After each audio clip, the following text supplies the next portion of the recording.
So আজকের ভিডিওতে আমরা আলোচনা করব রিকারশন নিয়ে। যখন একটা ফাংশন নিজে নিজেকে কল করে তাকে রিকারসিভ ফাংশন বলে, আর এই প্রসিডিউরটাকে আমরা রিকারশন বলে থাকি। এখন আমরা যখন বলছি যে আমাদের ফাংশনটা নিজে নিজেকে কল করছে, এটা তো কল করতেই থাকবে, আমাদের কি করতে হবে? এটাকে থামাইতে হবে। এখন এটা থামানোর জন্য আমাদেরকে কিছু কন্ডিশন ইউজ করতে হয়, সেগুলো আমরা সামনে শিখবো। প্রথমে আমরা রিকারশনটা সি প্লাস প্লাসে কিভাবে কাজ করছে সেটা শিখবো। আমরা একটা ফাংশন নিয়েছি যার নাম দিয়েছি হলো আমরা রিকার্স, এবং তার রিটার্ন টাইপ দিয়েছি আমরা ভয়েড। এখন এই রিকার্স ফাংশনটার মধ্যে আমরা আবার এই ফাংশনটা কি করছি? কল করছি। আবার মেইন ফাংশনে যাই আমরা আবার এই ফাংশনটাকে কল করছি। এখন আমরা যখন মেইন ফাংশন থেকে কল করছি এটাকে আমরা বলছি ফাংশন কল, আর যখন আমরা এই ফাংশনটার মধ্যে থেকে আমরা ফাংশনটাকে কল করছি তখন আমরা সেটাকে বলছি রিকারশন কল। এখন আমরা রিকারশন ইউজ করে আমরা ফ্যাক্টোরিয়ালের প্রবলেমটা সলভ করব। তো আমরা জানি ফ্যাক্টোরিয়াল বের করতে আমরা যেই সংখ্যাটা নেই সেই সংখ্যাটা 1 থেকে শুরু করে সেই সংখ্যাটা পর্যন্ত আমাদের মাল্টিপ্লিকেশন করতে হয়। তো ফার্স্ট আমরা হেডার ফাইলে অ্যাড করে নিয়েছি। এবার আমরা একটা ফাংশন ক্রিয়েট করেছি যার নাম দিয়েছি হলো আমরা ফ্যাক্টোরিয়াল, যার মধ্যে আমরা প্যারামিটার নিয়েছি n, আর এই ফ্যাক্টোরিয়ালটা রিটার্ন টাইপ হলো আমাদের ইন্টিজার। এর মধ্যে আমরা কন্ডিশন নিয়েছি যদি আমাদের এই n এর ভ্যালুটা 1 এর থেকে বড় হয় তাহলে সেটা রিটার্ন করবে হলো n into factorial n minus 1।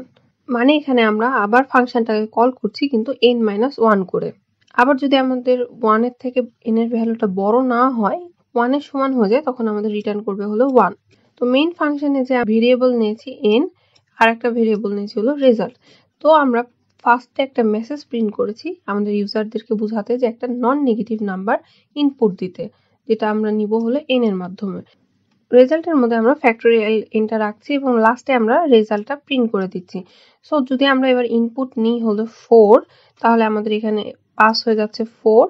তাহলে n এর ভ্যালু যদি আমরা 4 নিয়ে থাকি তাহলে ফার্স্টে আমাদের চেক করব হলো আমরা 4 কি 1 এর থেকে বড় কিনা। 4 অবশ্যই 1 এর থেকে বড়, তাহলে আমাদের ইফ কন্ডিশনে যাবে। দেন আমাদের n এর ভ্যালু এখানে 4, তাহলে অবশ্যই আমাদের এটা আসবে এরকম 4 ইনটু দেন আমাদের ফ্যাক্টোরিয়াল n-1। n এর ভ্যালু আমাদের 4, তাহলে 4-1 করলে হয় 3। তাহলে ফ্যাক্টোরিয়ালকে এখানে সংক্ষেপে আমি f লিখেছি। দেন আমাদের ভ্যালু থাকছে হলো 3। এখন আমরা এখানে আবার ফাংশনটাকে কল করছি, তাহলে এখানে আমাদের ভ্যালু হয়ে গেছে কত? 3। এখন n এর ভ্যালু 3 হয়ে গেছে, দেন আমাদের গুণ হবে 3 ইনটু 3-1। এখান থেকে আমরা পাবো হলো 3 ইনটু ফ্যাক্টোরিয়ালকে f লিখেছি আমি শুধু 3-1 মানে 2।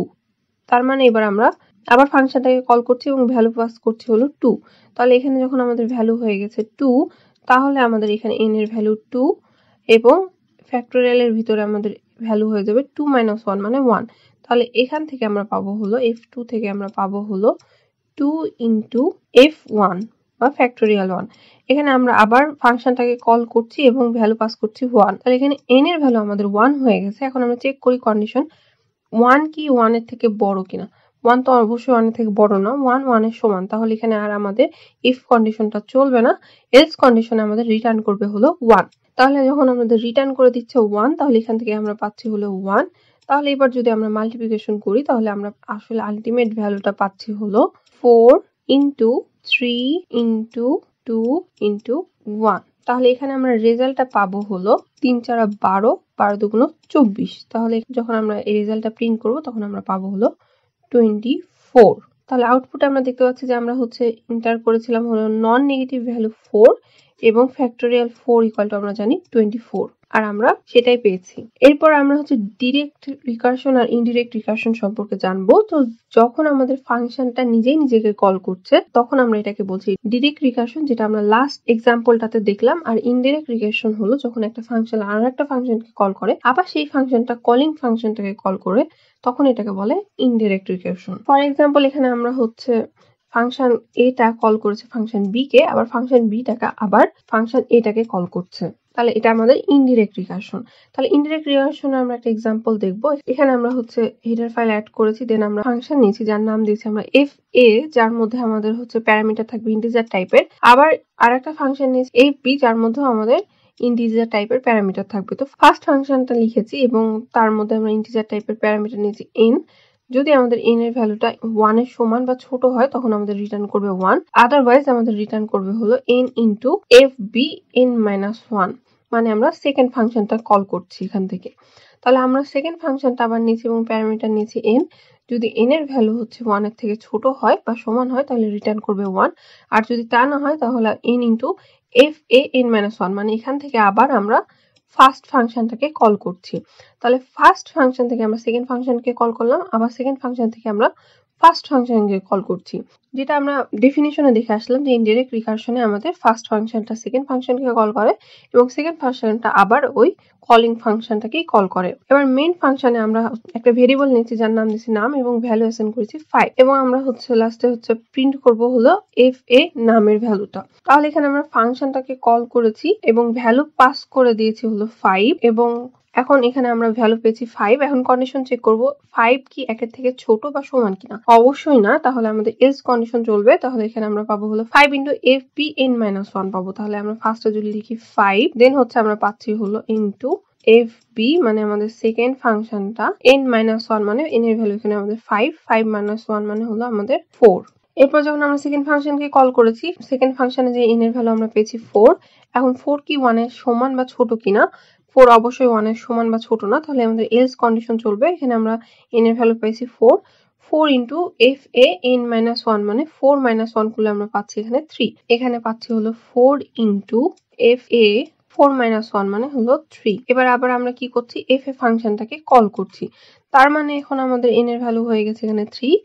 এবার যখন চেক করব আমরা যে n এর ভ্যালু 3 সেটা 1 এর সমান বা ছোট কিনা, অবশ্যই না, তাহলে এলস কন্ডিশন চলবে। তাহলে এখানে n এর ভ্যালু আমাদের 3 ইনটু FBN-1 মানে 3 - 1 মানে 2। তাহলে এখানে আমরা পাচ্ছি হলো 3 ইনটু FB 3 - 1 মানে হলো 2। আবার আমরা কি করছি, এখান থেকে FB ফাংশনটাকে কল দিচ্ছি। এবার n এর ভ্যালু হয়ে গেছে আমাদের 2। দেন আমরা চেক করছি n এর ভ্যালু 2 যেটা 1 এর থেকে ছোট বা সমান কিনা। না, তাহলে আমাদের এলস কন্ডিশন চলছে। তাহলে এখান থেকে আমরা পাচ্ছি হলো n এর ভ্যালু 2 আর ইনটু FA 2 - 1 মানে 1। তাহলে এখান থেকে আমরা পাচ্ছি হলো 2 ইনটু FA 1। তার মানে এখান থেকে আবার আমরা FA ফাংশনটাকে কল করছি। এবার আমাদের ভ্যালু হয়ে গেছে হলো 1, n এর ভ্যালু আমাদের এখানে 1। এবার আমরা কন্ডিশন চেক করি, n এর ভ্যালু যেহেতু 1 সেটা 1 থেকে ছোট বা সমান কিনা। 1 এর সমান, তাহলে এবার রিটার্ন করবে হলো 1। তাহলে এখানে আমরা পাচ্ছি 1। সো আলটিমেটলি আমরা পাচ্ছি হলো 5 ইনটু 4 ইনটু 3 ইনটু 2 ইনটু 1, যেটা করলে আমরা পাই হলো 120, যেটা আলটিমেটলি আমাদের এখানে প্রিন্ট করে দেখাবে। সো এখন যদি আমরা আউটপুট দেখি তাহলে আমরা এখানে 120 পেয়েছি। সো হোপফুলি আমাদের ডিরেক্ট রিকারশন এবং ইনডাইরেক্ট রিকারশনটা বোঝা গেছে। এবার আমরা অ্যাডভান্টেজ আর ডিসঅ্যাডভান্টেজটা দেখব। রিকারশনের এই অ্যাডভান্টেজ হলো আমাদের কোডটাকে শর্টার আর ক্লিনার করে দেয়। আর গ্রাফ ট্রি ট্রাভার্সাল, এক কথায় ডেটা স্ট্রাকচার, অ্যাডভান্স অ্যালগরিদম, এগুলোতে আমরা রিকারশনটা ইউজ করে থাকি। আর ডিসঅ্যাডভান্টেজ হলো এটা আমাদের ইটারেটিভ প্রোগ্রামে থেকে রিকারশন প্রবলেমটা আমাদের স্ট্যাকে বেশি জায়গা নেয় এবং প্রসেসর টাইমটাও এটার বেশি দরকার হয়। আর ইটারেটিভ প্রোগ্রামের থেকে এটা ডিবাগ করাটা অনেকটা ডিফিকাল্ট হতে পারে আমাদের জন্য। সো এই ছিল আজকের মতো। Thanks for watching this video.